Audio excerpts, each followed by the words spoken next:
Monsoon न सिर्फ आने के दौरान बल्कि वापस लौटने के दौरान भी कई बार चाल बदलता हुआ नजर आ रहा है पिछले कई वर्षों से। और कई बार हमने देखा है कि वापसी तो बहुत धीमी गति से होती है, या मॉनसून का अराइवल टाइम पर होता है, उसके बाद फिर वो रुक जाता है। आगे बढ़ने की जो समय सीमा है, सामान्य समय सीमा, उससे बहुत धीमी गति से आगे बढ़ता है और फिर रफ्तार पकड़ता है, अचानक पूरे देश को कवर कर लेता है। ये पिछले कुछ वर्षों से दिखाई पड़ रहा है। अभी की बात करें अगर हम मॉनसून के वापस लौटने की, तो पिछले 24 घंटों में यानी कि 14 अक्टूबर को मॉनसून फिर से वापस की रफ्तार में वापसी की राह में आगे बढ़ा, समूचे पूर्वोत्तर भारत को पार कर गया। और इस समय मतलब 14 अक्टूबर तक का जो अपडेट है उसके अनुसार ओडिशा के गोपालपुर, छत्तीसगढ़ के रायपुर, और इधर मध्य प्रदेश में नरसिंहपुर और खरगोन, महाराष्ट्र में नंदुरबार और गुजरात में नवसारी से इसकी लाइन गुजर रही है। यहाँ पर 5 अक्टूबर के बाद कोई प्रोग्रेस नहीं हुई है। आमतौर पर 5 अक्टूबर तक यहाँ पहुंच जाता है, यानी गुजरात को पार कर जाता है और महाराष्ट्र में पालघर तक वापस लौट जाता है। और 10 अक्टूबर तक, 10 से 15 अक्टूबर के बीच में मॉनसून की वापसी यहां तक हो जानी चाहिए आमतौर पर। और 5 अक्टूबर की इस प्रगति के बाद यहां पर भले कोई प्रगति नहीं हुई, लेकिन इधर आप देखें तो 5 के बाद 10 तक यहां पर भी टिका रहा, लेकिन 11 को यहां आगे बढ़ा, फिर 12 को प्रोग्रेस नहीं हुई, 13 को प्रोग्रेस हुई और उसके बाद 14 को प्रोग्रेस हुई है। तो 11, 13, 14, 5 के बाद 3 स्टेप इसने आगे बढ़ाए हैं। और इस तरह से उत्तर प्रदेश, बिहार, झारखंड, पश्चिम बंगाल और पूर्वोत्तर भारत को पार करने के बाद मध्य प्रदेश, छत्तीसगढ़, उड़ीसा में काफी आगे निकल गया है और अब जल्दी ही पूरे भारत को अलविदा कह जाएगा। भले यहां पर हो रहा है, लेकिन 20 अक्टूबर के बाद और 20 डिग्री उत्तरी अक्षांश जो मुंबई का रीजन है, यहां तक मानसून की वापसी की घोषणा अनिवार्य होती है। उसके बाद घोषणा मानसून के वापस लौटने की बात बंद हो जाती है, क्योंकि तब आ जाता है नॉर्थ ईस्ट मानसून, जो कि दक्षिणी भारत के क्षेत्रों को कवर करता है और तमाम इलाकों में बरसात शुरू होती है। ये वीडियो आप देख रहे हैं मौसम तक चैनल और मौसम तक चैनल यूट्यूब पर, साथ ही साथ फेसबुक पेज पर भी। और इस वीडियो में बात अगले 3 दिनों के मौसम की करूंगा। आज 15 अक्टूबर है, 15, 16, 17 अक्टूबर में कैसा मौसम रहेगा। उससे पहले हमने मानसून की प्रोग्रेस, वापसी की प्रोग्रेस देख ली, और अब देख लेते हैं कि कितनी बरसात देश भर में अब तक इन 15 दिनों में, 14 दिनों में हुई है। 1 अक्टूबर से 14 अक्टूबर के बीच में जो पोस्ट मानसून का सीजन है, मानसून के बाद का सीजन है, और ये सीजन अक्टूबर, नवंबर, दिसंबर 3 महीने चलता है। सर्दियों की बारिश को काउंट किया जाता है जनवरी और फरवरी में। उसके बाद मार्च से शुरुआत होती है प्री मानसून की, मार्च, अप्रैल और मई। उसके बाद फिर जून में फिर से मानसून आता है। अभी तक भारत में 10% कम वर्षा रिकॉर्ड की गई है इन 15 दिनों में, 14 दिनों में। और 43 mm की जगह पर रिकॉर्ड की गई बारिश 39 मिलीमीटर, और जो 10% कम है। यहाँ पर आप देखें तो मध्य भारत में मध्य प्रदेश, महाराष्ट्र, छत्तीसगढ़, ओडिशा और तेलंगाना, आंध्र प्रदेश, इन सभी भागों में कमी है। महाराष्ट्र में जबकि कई दिनों से लगातार बरसात हो रही है।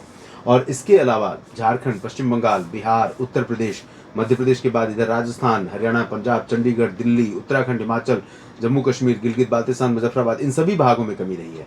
यहाँ पर पूर्वोत्तर में ठीक बारिश हुई है, गुजरात में ठीक ठाक बरसात हुई है सामान्य से ज्यादा, और दक्षिण भारत के क्षेत्रों में लगभग सभी जगहों पर, तेलंगाना और आंध्र प्रदेश को छोड़कर सभी जगहों पर बरसात ठीक हुई है। और तेलंगाना में 45% की कमी है, आंध्र प्रदेश में 27% की कमी है, जबकि तमिलनाडु में बारिश सरप्लस हुई है, पुदुचेरी में हुई है, और लक्षद्वीप में भी बारिश सामान्य से अधिक हुई है।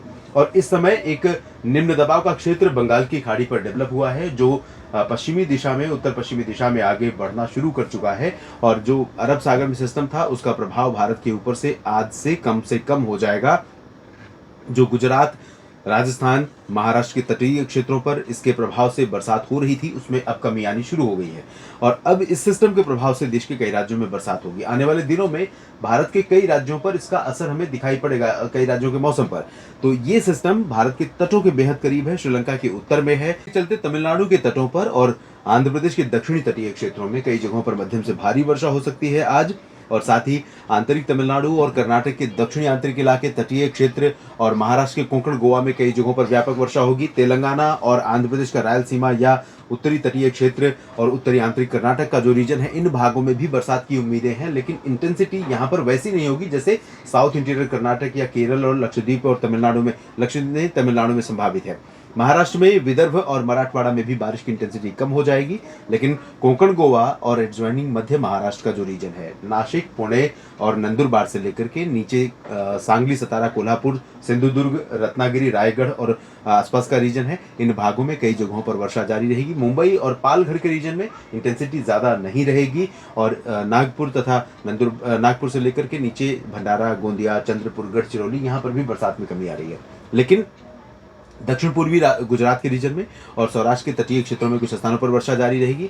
मध्य प्रदेश के दक्षिणी क्षेत्रों में कई जगहों पर बारिश होने की संभावना है, जिसमें जबलपुर, मांडला, शहडोल, कटनी, अनूपपुर और डिंडोरी शामिल है। साथ ही इधर खरगोन, खंडवा, बुरहानपुर, अलीराजपुर, इंदौर, उज्जैन, देवास शामिल हैं। उम्मीद तो रीवा, सीधी, सिंगरौली और आसपास के भागों में भी बरसात की थी, लेकिन बादल हो सकता है कि पहुंचे, लेकिन ये बादल बारिश दे पाएंगे रीवा या सीधी, सिंगरौली और छतरपुर, खजुराहो में, इसकी संभावनाएं बहुत रेयर हैं। छत्तीसगढ़ में उत्तरी रीजन में बरसात होने की संभावना है। पेंड्रा रोड और रायपुर के ऊपर का जो हिस्सा है, जिसमें कोरिया, सरगुजा, सूरजपुर, बैकुंठपुर और बिलासपुर, अंबिकापुर शामिल हैं, इन भागों में कई जगहों पर बरसात हो सकती है। झारखंड के पश्चिमी भागों में बारिश होगी, लेकिन बिहार, पूर्वी झारखंड, गंगेय पश्चिम बंगाल, ओडिशा, यहाँ पर शुष्क मौसम रहेगा। उत्तर प्रदेश में बारिश की उम्मीदें नहीं है। राजस्थान में बारिश की संभावना नहीं है। पंजाब, हरियाणा, चंडीगढ़, दिल्ली, उत्तराखंड, हिमाचल, जम्मू कश्मीर, गिलगित बाल्टिस्तान, मुजफ्फराबाद, लद्दाख में चांसेस बारिश के नहीं है।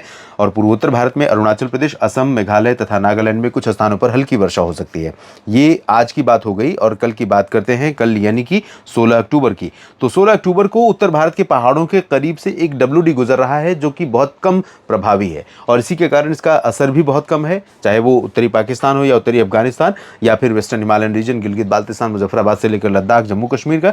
लेकिन यहाँ कुछ इलाकों पर बादल आ सकते हैं। बरसात या बर्फबारी की संभावनाएं बहुत रेयर जगहों पर यहाँ पर हैं। पहाड़ों पर हिमाचल प्रदेश और उत्तराखंड में ड्राई वेदर रहेगा। और उत्तर की जो हवाएं अभी चल रही थी, क्योंकि जब भी WD कोई आता है, चाहे वो प्रभावशाली हो या कमज़ोर हो, तो उसके कारण यहाँ पर हवाएं उत्तर पश्चिमी दिशा की आनी कम हो जाती हैं। पश्चिमी हवाओं के कमज़ोर होने के कारण या हवा की दिशा बदलने के कारण यहाँ पर पंजाब और हरियाणा में भी, दिल्ली, NCR में और चंडीगढ़ में, साथ ही वेस्ट यूपी में, राजस्थान के कुछ इलाकों में पोल्यूशन लेवल थोड़ा बढ़ेगा, धुंध दिखाई पड़ेगी। और दिन में जो ब्राइटनेस सनी स्काई में थी, ब्राइटनेस या चमक थी धूप में, वो थोड़ा सा फीकी रहेगी। और दिन में जैसे ही पश्चिमी हवा की रफ्तार कम होती है, पश्चिमी हवा कम हो जाती है या आर्द्रता वाली हवाएं यहाँ पर ऐड होती हैं, तो ऐसे में क्या, दिन में गर्मी के साथ उमस और परेशान करने लगती है, तो अच्छा फील नहीं होता है ऐसे मौसम में।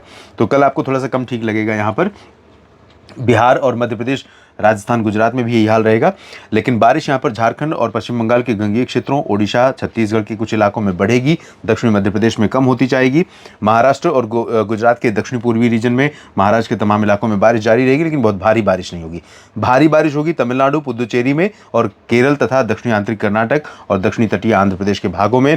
आंध्र प्रदेश के रायलसीमा में भी बरसात अच्छी हो सकती है, जबकि उत्तरी आंतरिक कर्नाटक, तेलंगाना और आंध्र प्रदेश के दक्षिणी तटीय क्षेत्र, उत्तरी तटीय क्षेत्रों में बारिश की उम्मीदें बहुत ज़्यादा नहीं दिखाई दे रही हैं। पूर्वोत्तर भारत में भी बहुत बारिश होने की संभावनाएं नहीं है। इसके बाद तीसरे दिन की बात करते हैं, 17 अक्टूबर की। 17 अक्टूबर को ये सिस्टम कर्नाटक और गोवा के बीच से ये सिस्टम अरब सागर में पहुंचेगा और फिर से ये यहाँ पर आने के बाद प्रभावशाली होना शुरू होगा। हो सकता है कि ये डिप्रेशन बने अरब सागर में पहुंच के, और कई बार साइक्लोन भी बनने की संभावनाएं रहती हैं। अगर ये साइक्लोन इधर ही बन गया तो इसके प्रभाव से गुजरात, राजस्थान और उत्तर प्रदेश, मध्य प्रदेश तक बादल आ जाएंगे, लेकिन इसकी संभावनाएं बहुत कम है। हालांकि इसके प्रभाव से अनुमान यह है कि 17 अक्टूबर को भी महाराष्ट्र के दक्षिणी आंतरिक इलाकों में, दक्षिणी मध्य महाराष्ट्र और दक्षिणी कोंकण, गोवा और साथ ही साथ इधर आंध्र प्रदेश, तेलंगाना और तटीय ओडिशा के रीजन में तमाम इलाकों में, आंध्र प्रदेश के उत्तरी तटीय क्षेत्रों में कई जगहों पर बारिश बढ़ेगी। लेकिन भारी बारिश तमिलनाडु के आंतरिक रीजन में, केरल और दक्षिणी आंतरिक कर्नाटक और लक्षद्वीप में कई जगहों पर होगी, जिसके कारण यहाँ पर सामान्य जनजीवन अस्त व्यस्त हो सकता है।